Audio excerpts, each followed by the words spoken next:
ایک بچے کا سمندر میں جوتا کھو گیا۔ اس نے بلکتے ہوئے سمندر کے ساحل پر لکھ دیا کہ یہ سمندر چور ہے۔ کچھ ہی فاصلے پر ایک شکاری نے سمندر میں جال پھینکا اور بہت سی مچھلیوں کا شکار کیا، تو خوشی سے اس نے ساحل پر لکھ دیا کہ یہ سمندر بہت سخی ہے۔ آگے ایک نوجوان غوطہ خور نے سمندر میں غوطہ لگایا اور وہ اس کا آخری غوطہ ثابت ہوا۔ کنارے پر بیٹھی غمزدہ ماں نے ریت پر ٹپکتے ہوئے آنسوؤں کے ساتھ لکھ دیا، یہ سمندر قاتل ہے۔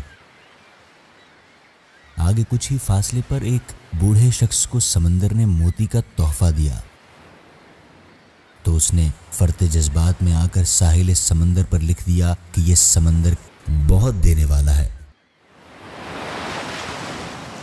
پھر ایک بہت بڑی لہر آئی اور اس نے سب کا لکھا ہوا مٹا دیا اور اپنی دھن میں لگ گیا۔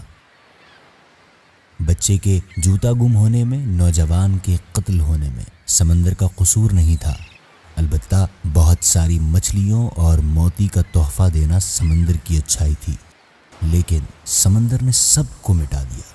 تو آپ بھی سمندر کی طرح مزاج رکھیں، لوگوں کی تعریف سے متکبر نہ بنیں اور لوگوں کی طرف سے ہونے والی برائیوں کو بھی دل میں نہ رکھیں۔